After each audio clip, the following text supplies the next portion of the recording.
Hey everyone, this is Con and I'm Chaz, and this is the Saucony Endorphin Azura, and we're here to review it, right buddy? He's distracted by something, but here's the shoe.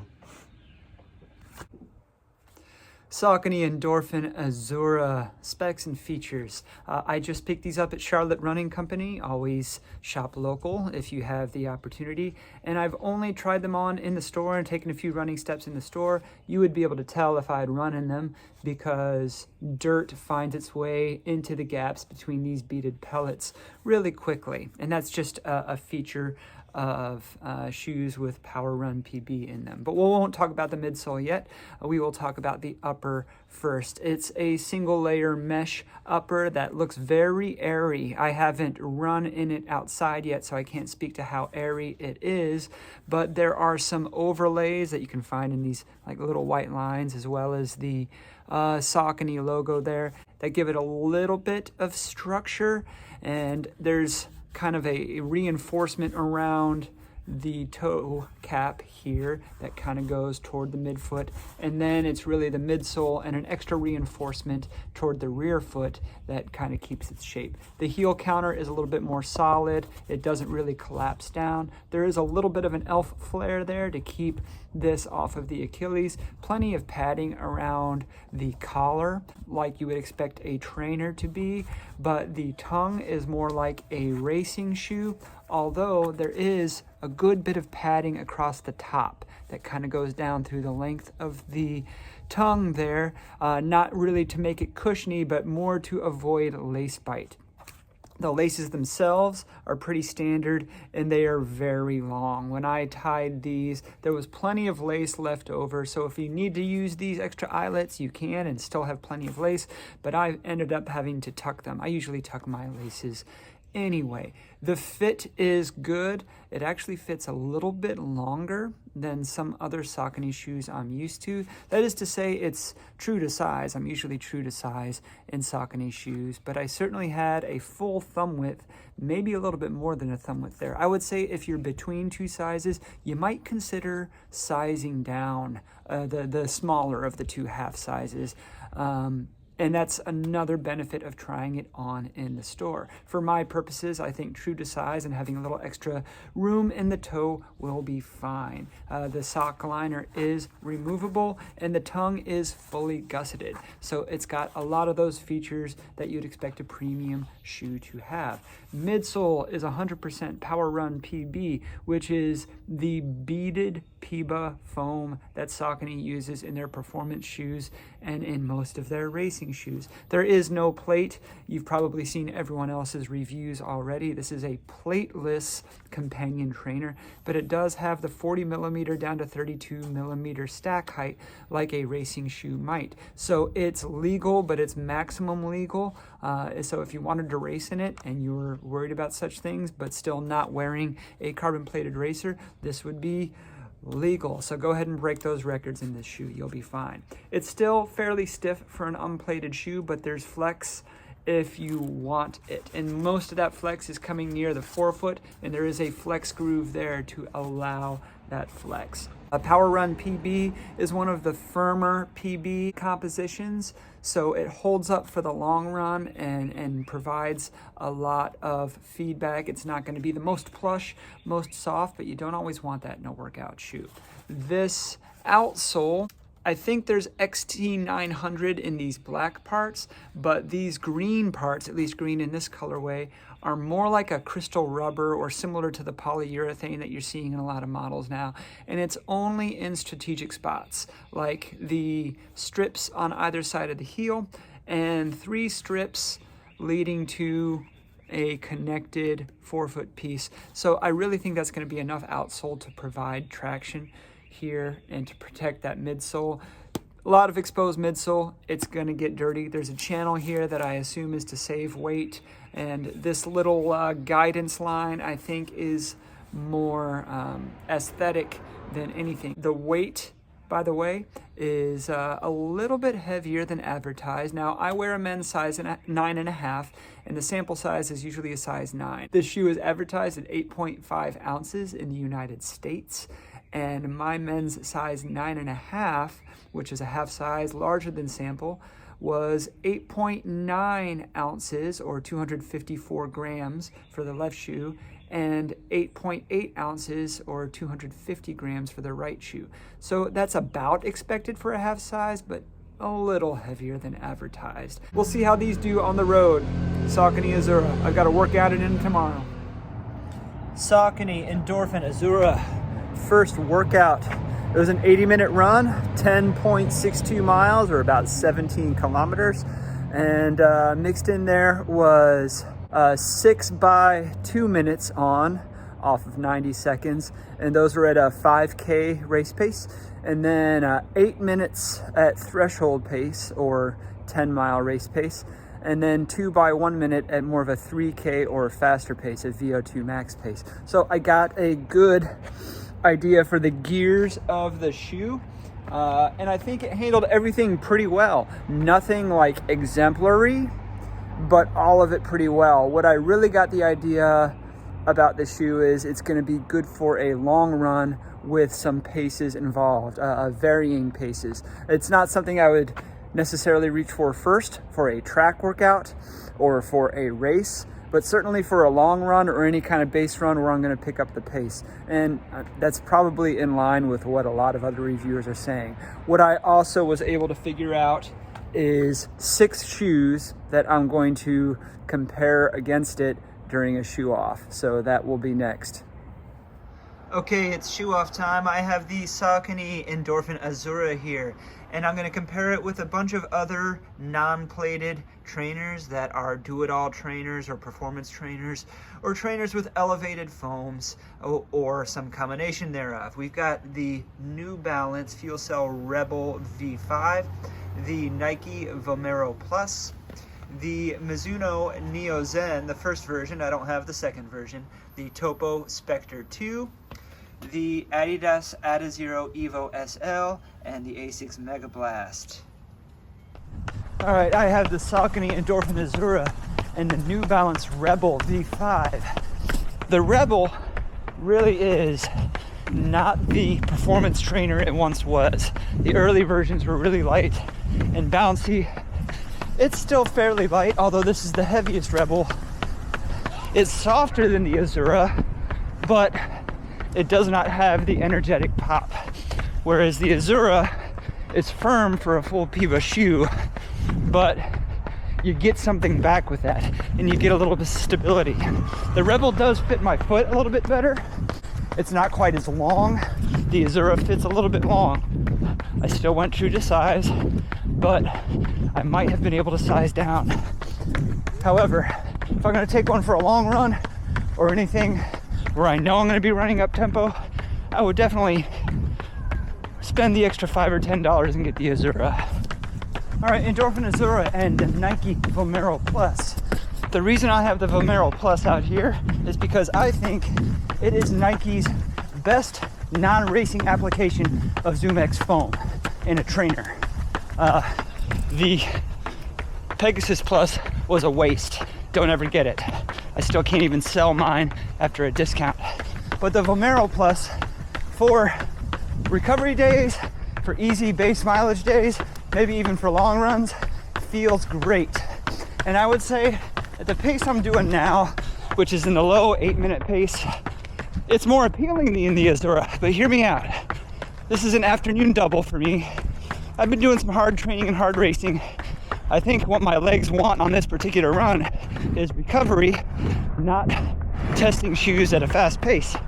If we were to pick up the pace to anything past easy, the Azura would definitely be the better, more responsive shoe, and it would be more fun in that context, even though the Vomero Plus is more fun right now. So the crossover is really at that easy to steezy pace range where I would pick one over the other. But they are both great trainers that make use of a racing foam in a training context. All right, Saucony Endorphin Azura and the Mizuno Neo Zen Original with the supercritical TPU for the Energy NXT blend. That Energy NXT in the Mizuno is super fun and super bouncy and super chaotic. And that's what I think drew a lot of people to the Neo Zen. And the Endorphin Azura, same price, although the Neo Zen is probably discounted now that the version 2 is out. It's a much different feel. It is a lot more stable and feels firmer right next to it. But I wouldn't call it a firm shoe. Just, well, the doctors of running would call it neutral stable, probably.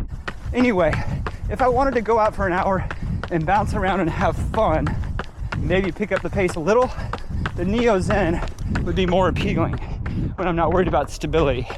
If I wanted to go for a 2-hour run and there were significant portions of that run at marathon pace or a little faster, then the Endorphin Azura would be a much better choice. Probably a better choice than a lot of the shoes in my closet. All right, I have the Topo Specter 2 here, and then I have the Endorphin Azura, of course. And these two shoes, out of everything I'm comparing today, are probably the most similar. They both have a beaded PB foam, which is firmer than a lot of other PB configurations, but not like harsh, just responsive, on the firm end of responsive. They both are in the mid to high 8-ounce range in my men's 9.5, which is in the 250 plus gram range for my metric friends. They're both all-rounders. They can do almost everything well, but they're not top-notch at any one particular thing, except maybe long runs with pace. Big differences are going to be in the foot shape and the fit. So the Saucony Azura is very traditional. If you like a traditional shoe shape, shoe fit, it's for you. It also has more room than a lot of Sauconys. I've mentioned that before. So you're not going to be cramped in the toe box. The Topo has the anatomical foot shape, but it's also more locked down across the midfoot. And I've said that about the Specter 2 and other Topo shoes a lot. So in general, it's a better lockdown for me, but I also feel there's more height, more midsole volume under the Azura, which would make me want to take it for similar runs, but maybe longer efforts than the Topo Specter 2. Both great shoes, both suitcase shoes for me. Okay, Adidas Evo SL and the Saucony Endorphin Azura. This is the comparison, the matchup that everyone jumped to when news of the Azura came out, especially with that $150 USD price point. It felt like Saucony was going right after the Evo SL with that price point. And I don't think that's 100% accurate. At least that's not my interpretation. Let me talk about the feel. The feel is totally different.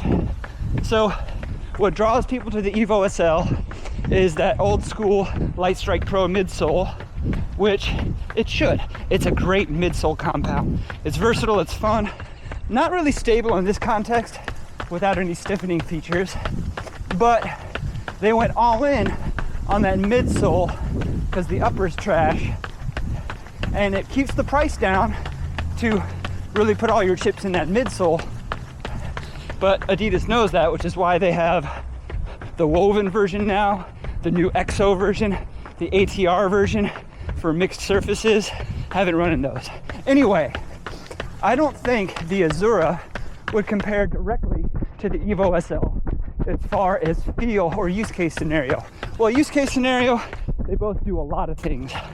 I have taken the Evo SL for long runs of up to 2 hours, but in that case it was only because it was a suitcase shoe at the time. The Azura, I would 100% reach for out of its own merit for that, especially if there's pace involved. After 2 hours, I don't really want to be in the Evo SL. And I don't really want to take it for my peak workouts either. It's more of just a up-tempo daily for me. It's not bad, but in a deep rotation, there's no need for it. I guess there's no need for either of them. But the Azura seems kind of more my speed. All right, Asics Megablast and Saucony Endorphin Azura. And there's a reason I saved the Megablast for last. And that's because I still think it's really hard to compete with the Megablast. It does everything the Azura does, but in a livelier, more energetic way. Not by much, but it's there. Or I should say the Azura does everything the Megablast does, but in a more stabilized, slightly less exciting, but reliable way. So I'm trying to phrase both of those positively. I think pound for pound, gram for gram, the Megablast is a better shoe, for me at least, and it's more fun. However, dollar for dollar, dollar for dollar, the Azura might be the better buy because it's $150 USD. The Megablast is $225 USD. That is 150% of the Azura's price. So even if the Azura is 90% of the shoe that the Megablast is, even if it's 80%, but you're only paying 67% of the price, I mean, that's a bargain. That $150 price point for the Saucony Endorphin Azura is a huge move, and it's what makes it so appealing. And I'll talk about this in the shoe off, but I think the Azura is a better buy for sure than anything in the Endorphin Speed line, and probably anything in the Endorphin Pro line, at least considering what I have in my closet. But yeah, I'm enjoying this comparison right here. Okay, shoe talk time. Saucony Endorphin Azura. Here it is after a few runs. Like I said, the exposed beaded PBA on the underside gets soiled pretty quickly, but that's purely cosmetic. I like it. I'm a fan. There's a lot of other people who talk about shoes on YouTube who have already talked about this shoe, and I know a lot of them are probably saying, oh, this one's going to be a contender for shoe of the year. Guys, it's February. It's a little bit too early to start considering contenders for shoe of the year, but it looks like it has promise. It definitely feels like it's going to be durable. This beaded PBA that is the Saucony Powerun PB is a pretty durable PBA compound. I know a lot of PBAs can start to wear down as soon as you take them out of the box, as soon as you do a run in them. But this beaded PBA holds up pretty well, and I think this shoe is going to hold up pretty well even without a plate. Maybe because there's no plate, because it's still supportive enough, you know, not stiff, but not so flexible that you're going to wear it down like you might with some of the other shoes I did the shoe off on. I do think it's going to fit better for, I mean, a lot of people would call it a zone 3 banger. It can do some regular zone 2 base day stuff, but for me, it's gonna be a long run shoe, particularly when I'm training for a marathon or maybe a half marathon, but any longer race where I'm gonna be putting long periods of race pace or surges in there. I can take it for a workout too, but I'd probably use something, you know, lighter or plated if I'm doing a key speed workout, or if I'm going to the track, I'll use something like the Adios 9. However, this would be a good suitcase shoe. I've talked about suitcase shoes before. If you wanted one shoe to pack in your suitcase where you could do your long runs, your easy days, your workouts, whatever, maybe pick up a park run, then this could be it. Maybe not a park run in this shoe. I would rather have something a little lighter. But it's a good jack of all trades, master of none, but good at all trades. However, if you want something that is a little bit more dynamic and you're willing to consider something that has EVA, I know a lot of people are trying to get away from EVA now, but a supercritical EVA that is the same price, the Tier Maverick is still within consideration. If I wanted to go out for an hour and I just wanted to enjoy my time on foot and I had to choose between these two, I'd probably choose the Tier Maverick. If I were gonna do a long run, I would choose the Endorphin Azura. And again, I'm just talking about shoes that don't have plates in this video about the Saucony Azura. So when we start comparing things that have plates, then it's a whole nother conversation. I think it's a good shoe, and it is an affordable replacement for those of you who are wearing down your Megablasts and don't want to spend another $225. There's a few of you specifically that I'm speaking to. Anyway, thank you for watching my shoe review, my shoe talk, my shoe off, all of the shoe things. I've got some more races coming up. I'd like for you to watch those too. Don't forget to like, subscribe, ding the bell for notifications. LSD. We'll see you on the next run.